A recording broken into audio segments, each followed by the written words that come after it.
નમસ્કાર મિત્રો, આજથી આપણે શરૂ કરવા જઈ રહ્યા છીએ ધોરણ 12 એનું પ્રકરણ નંબર 8, જેનું નામ છે માનવ સ્વાસ્થ્ય અને રોગો. ખાસ આપણે એ જોવાનું છે કે આ ચેપ્ટરની અંદર આમ તો મોટાભાગે ઘણું બધું જે શરૂઆતનો જે વિભાગ છે એ તમારે વાંચવાનો અને યાદ રાખવાનો છે. એટલે આપણે એને આ રીતે થોડું અમુક જે શબ્દો અગત્યના હોય એને વધારે એક્સપ્લોર કરીને ત્યાંથી આગળ જઈશું. તો સૌથી પહેલાં વાત આપણે જે જોવાની છે એ કે સ્વાસ્થ્ય એટલે કે આપણું જે હેલ્થ છે એ ઘણા સમયથી મનુષ્ય એના પ્રત્યે કોન્શિયસ એટલે કે એને એકદમ વ્યવસ્થિત રીતે સમજીને એને સાચવવા માટેના ઘણા બધા પ્રયત્નો આપણે કરીએ છીએ. તો સ્વાસ્થ્ય માટે જો મેઇન આપણે કહેવું હોય તો શું કહી દે, તો એ છે આપણું જે શરીર અને મન એ બંનેની એવી સ્થિતિ માનવામાં આવે છે કે યાદ રાખો કે સ્વસ્થતા એ માત્ર શરીરની નહીં, હરવાર મનની પણ સ્વસ્થતા એટલી જ જરૂરી છે એવું આપણે બધે માનતા હોઈએ છીએ. કેવી સ્થિતિ? તો કે જેની અંદર શરીરની અંદર વાત એટલે કે વાયુ, એ ઉપરાંત પિત્ત અને કફ. યાદ રાખજો કે આપણો આયુર્વેદ જે છે એ આ 3 વસ્તુઓ ઉપર ખૂબ ભાર મૂકે છે: વાત, પિત્ત અને કફ જેવા દોષોનું સંતુલન જળવાય. દોષો એટલે કે આપણી અંદર આ જે 3 વસ્તુઓ છે એ આપણી અંદર રોગ ઉત્પન્ન કરે છે. તો વાત, પિત્ત અને કફ આપણા જે રોગો છે, આયુર્વેદની અંદર આવા બધા વિભાગો પણ પાડવામાં આવેલા છે. કેટલાક રોગો વાતજન્ય હોય છે, કેટલાક પિત્તજન્ય છે, કેટલાક કફજન્ય છે. તો આવા દોષો જે હોય છે એનું સંતુલન જો જળવાઈ જાય તો આપણું શરીર રોગોથી બચી શકે. તો આવી વિભાવના એ આપણને જોવા મળતી હોય છે. પ્રાચીન ગ્રીકની અંદર આપણે જાણીએ છીએ કે જેમ ભારતીય સંસ્કૃતિ આટલી જૂની છે એ જ રીતે ગ્રીકની અંદર પણ, ગ્રીસમાં પણ આ બધું જોવા મળતું હતું. એમાં હિપોક્રેટ્સ નામના જે તત્વચિંતક હતા એમણે પણ ઘણી બધી બાબતોમાં સંશોધન કરેલું હતું. અને આપણી જે ભારતીય આયુર્વેદિક ચિકિત્સા છે એની જેમ જ આ બધું એ માનતા હતા કે કાળું પિત્ત, યાદ રાખજો આ છે શબ્દ કાળું પિત્ત, એ જેની અંદર હોય આ પિત્તની જે વિભાવના છે એ જોવામાં આવતી હતી કે જેમની અંદર કાળું પિત્ત જોવા મળે છે એ ગરમ મિજાજવાળા હતા. એટલે કે આપણો જે સ્વભાવ હોય છે ને, આપણે ઘણી વખત કહેતા હોય છે કે અમુક બહુ ખાટા હોય છે, તો એ આ ગરમ મિજાજવાળા હતા અને એમની અંદર તાવ જોવા મળતો હતો. આવું બધું એ સમયમાં માનવામાં આવતું હતું. પણ આજે આખો જે વિચારધારણા હતી એ શુદ્ધ વિચારધારણા હતી કે આપણા શરીરની અંદર સ્વસ્થતા જાળવી રાખવા માટે જરૂરી છે. ત્યારબાદ આપણે જો વાત કરીએ તો વિલિયમ હાર્વે નામના વૈજ્ઞાનિક જે હતા, આમ તમે જુઓ તો સર્ક્યુલેટરી સિસ્ટમના જનેતા અથવા તો એમણે એની શોધ કરી છે. એના પિતા પણ ગણાય છે વિલિયમ હાર્વે. આપણું જે રુધિર પરિવહન છે એની શોધ બધી એમણે કરેલી છે. થર્મોમીટરનો પણ એમણે ઉપયોગ કરેલો કે જે તાવ માપવા માટે આપણે અત્યારે વાપરીએ છીએ. આ 2 વસ્તુ યાદ રાખજો, વિલિયમ હાર્વે સાથે જોડાયેલી છે. એક છે રુધિર પરિવહનની શોધ એમણે કરેલી છે, બ્લડ સર્ક્યુલેશન, અને બીજું છે થર્મોમીટરનો ઉપયોગ દ્વારા નિદર્શન કરવું એટલે કે તાવ અથવા તો તાપમાન માપી શકવું. અને કીધું કે કાળું પિત્ત ધરાવતા વ્યક્તિઓના શરીરમાં તાપમાન સામાન્ય હતું.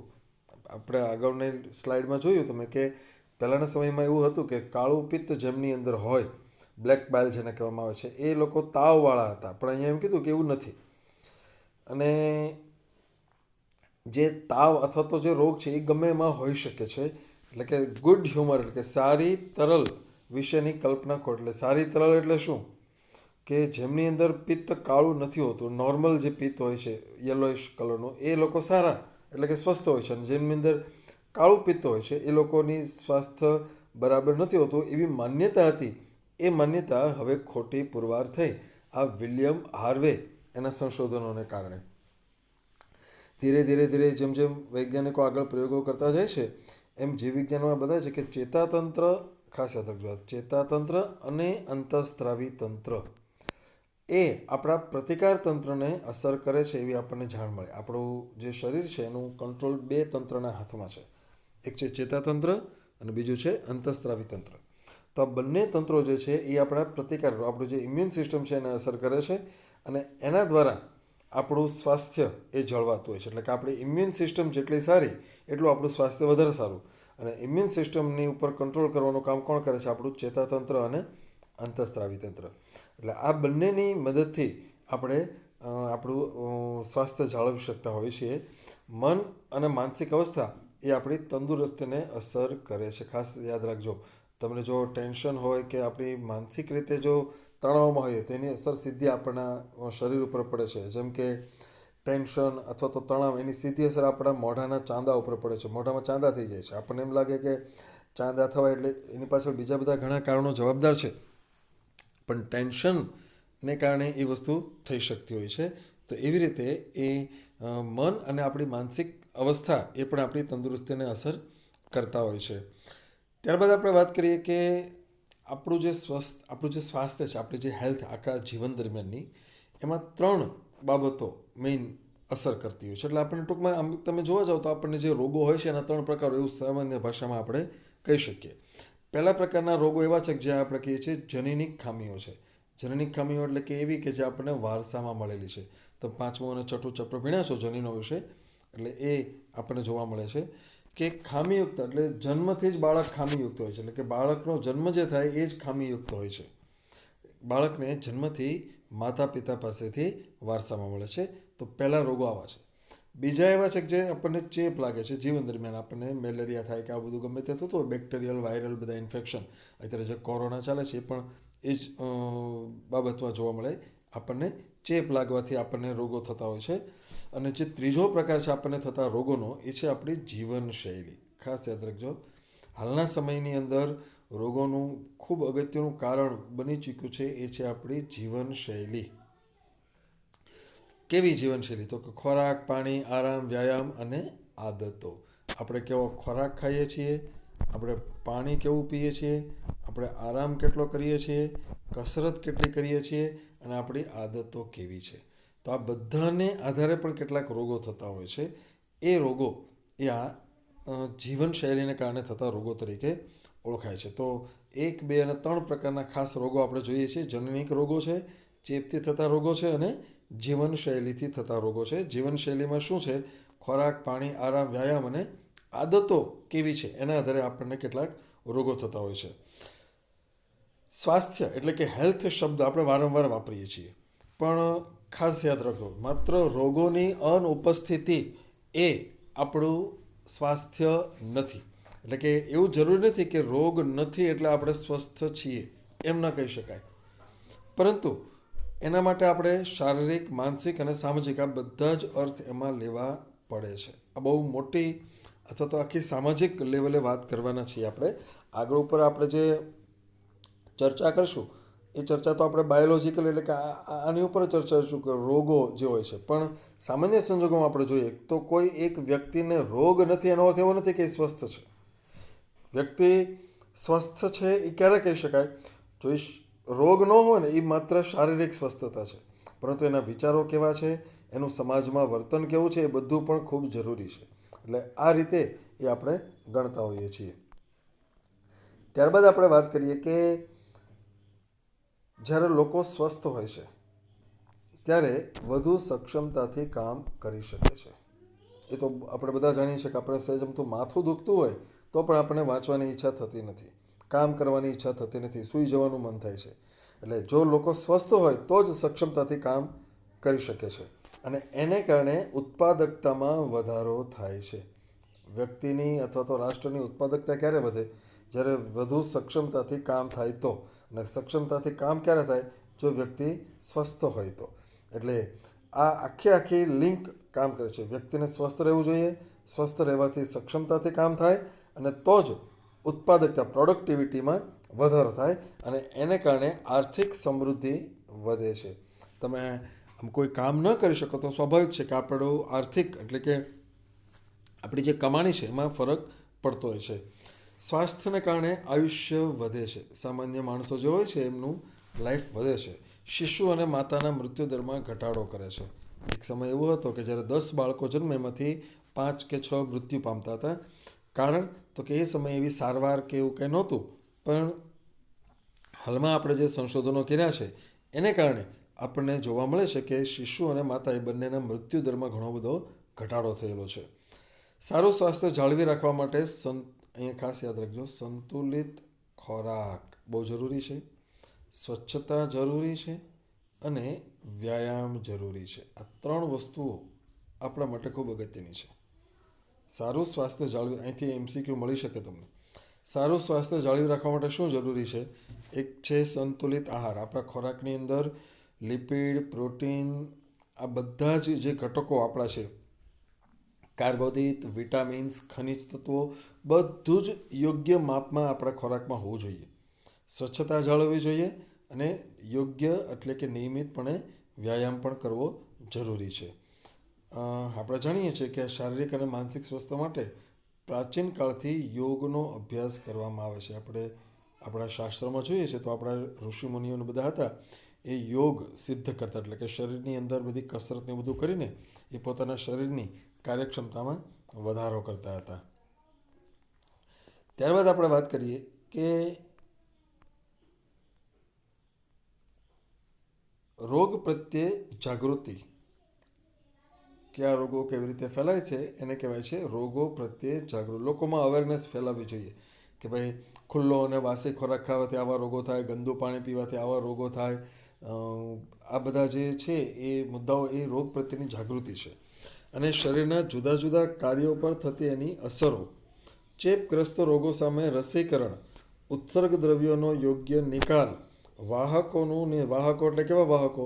દાખલા તરીકે માખી છે ઘણા બધા રોગોના વાહક તરીકે કામ કરે, મચ્છર ઘણા બધા રોગ ફેલાવે છે, તો એ બધાને કહેવાય છે આપણે એને વાહકો કહેવામાં આવે છે. આ વાહકો છે.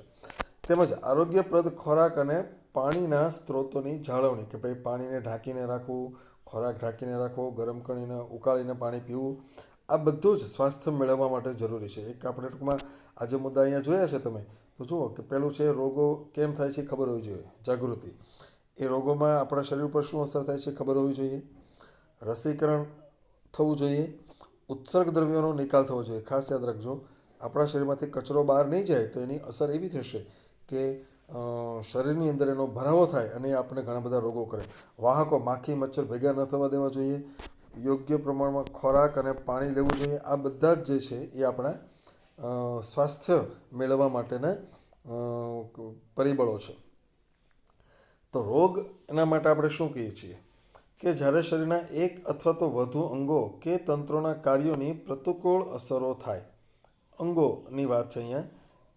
જે તે અંગ યોગ્ય કાર્ય કરતા હોય છે, દરેક અંગ યોગ્ય કાર્ય કરે છે, પરંતુ એ કાર્યો એની અંદર પ્રતિકૂળતા સર્જાય કે ભાઈ જે કામ થવું જોઈએ એ કામ ન થાય, ત્યારે એના વિવિધ ચિહ્નો કે લક્ષણો જોવા મળે છે. યાદ રાખજો, આ ચિહ્ન અને લક્ષણ એવા જોવા મળે કે જે નોર્મલી કરતાં જુદા હોય, ત્યારે આપણે કહીએ છીએ કે આપણે સ્વસ્થ નથી. મેડિકલ સાયન્સ જે છે એમાં રોગોને જેટલું મહત્ત્વ આપવામાં આવ્યું છે એટલું જ મહત્ત્વ એના ચિહ્નો એટલે કે એના સિમ્ટમ્સ, એના લક્ષણોને આપવામાં આવેલું છે. તો જ્યારે શરીરના કોઈ પણ તંત્ર અથવા તો કોઈ પણ ભાગમાં ખામી ઉત્પન્ન થાય અને એમ લાગે કે ભાઈ એના કાર્યો બરાબર નથી, અને ત્યારે આપણને જે લક્ષણો દેખાય છે ત્યારે આપણે કહીએ છીએ કે આપણે સ્વસ્થ નથી. ઇંગ્લિશમાં એને કહેવામાં આવે છે ડિસીઝ. તો યાદ રાખો, ડિસીઝ શબ્દ બહુ ચોક્કસાઈપૂર્વક બનેલો છે. ગ્રીક ભાષાની અંદર ડીસ એટલે દૂર થવું, આપણે ઘણી જગ્યાએ વાપરીએ છીએ. ડીસ એટલે દૂર થવું અને ઇઝ એટલે આરામ. એટલે એવી પરિસ્થિતિ કે જેમાં આપણો આરામ દૂર થઈ જાય એને આપણે ડિસીઝ તરીકે ઓળખતા હોઈએ છીએ.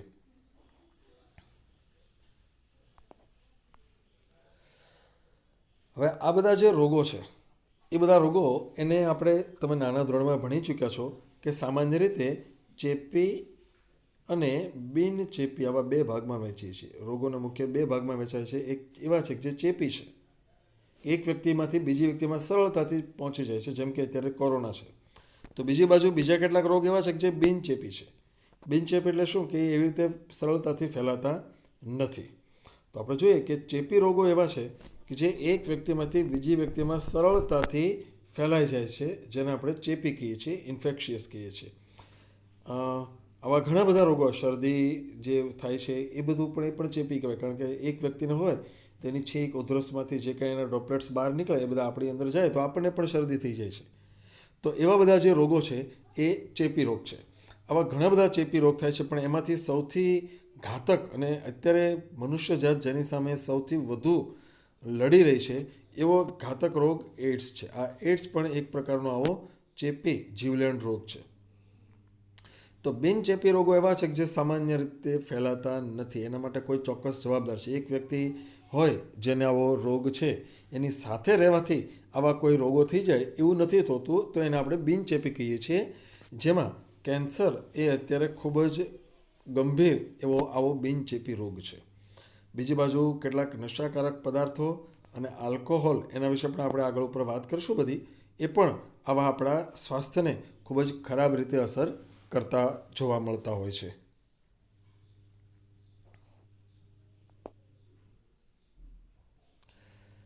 મનુષ્યની અંદર જે કેટલાક રોગો આપણે જોઈએ છીએ, આવા જે રોગો છે એના માટે ઘણા બધા પરિબળો જવાબદાર છે.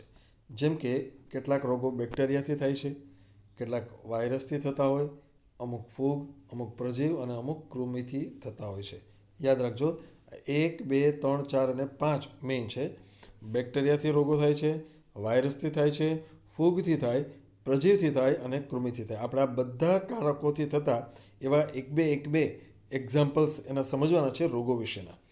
આવા જે સજીવો છે એને આપણે રોગ પ્રેરક સજીવો એવું નામ આપીએ છીએ, કે જેનાથી રોગ થતો હોય છે. બધા જ પરોપજીવીઓ રોગકારકો છે. પરોપજીવી એટલે શું? કે જે આપણી ઉપર આધાર રાખે છે, આપણામાંથી ખોરાક ને બધું મેળવી લે છે અને આપણને સામે કાંઈ મળતું નથી. કારણ કે તો યજમાનના દેહમાં અંદર અથવા તો બહાર રીતે નુકસાન પહોંચાડે છે. જો કેટલાક અંતઃપરોપજીવી છે અને કેટલાક બાહ્ય. તમે જ્યારે પર્યાવરણ વિશે ભણશો ત્યારે એમાં વધુ આવશે. પણ અંતઃ અને બાહ્ય આવા જે પરોપજીવીઓ હોય છે એ આપણા ઉપર રહીને નાના મોટા કેટલાક રોગ કરે છે. આ બધા રોગકારકો જે છે આપણા શરીરની અંદર અનેક પ્રકારે દાખલ થાય છે. ઓકે, દાખલ થાય એટલું જરૂરી નથી, પણ એ ગુણન પામે છે, મલ્ટિપ્લિકેશન કરે છે. યાદ રાખજો, તમને શરદી થાય તો એમનામ નથી જતી. તમે કોઈ શરદીવાળા વ્યક્તિના સંપર્કમાં આવો ત્યારે તમારી અંદર એના જે છે, દાખલા તરીકે રિનોવાયરસ છે અથવા તો ઇન્ફ્લુએન્ઝા, હિમોફિલસ જે છે, એવા બહુ ઓછા બેક્ટેરિયા દાખલ થાય છે, 10-15. પણ એ 10-15 એવા નથી કે જે તમને ખરેખર શરદી કરી નાખે. પણ એ તમારી અંદર આવ્યા પછી એનું ગુણન થાય છે, મલ્ટિપ્લિકેશન થાય છે, એટલે એની સંખ્યા વધે પછી તમને રોગ કરે છે. પછી એ સંખ્યા વધી જાય એ પછી એ આપણી આવશ્યક ક્રિયાઓની અંદર ખલેલ પહોંચાડે છે. આપણા જે રેગ્યુલર કાર્યો હોય એમાં ડિસ્ટર્બન્સ ઊભું કરે છે. જે કાર્ય જેવું થવું જોઈએ, દાખલા તરીકે શરદી છે, તો એ શરદી આપણા શ્વસન માર્ગને હેરાન કરે છે. આપણો ફેફસા સુધી નહીં પહોંચે, પણ આપણું જે નાક છે, કંઠનળી છે, આપણી જે બ્રોન્કસ છે, શ્વાસનળી છે, ત્યાં સુધી રહીને એ અંદર હવાની આવજાવમાં તકલીફ ઊભી કરે છે અને બધું કરે છે. તો આવી ખલેલ પહોંચાડે છે.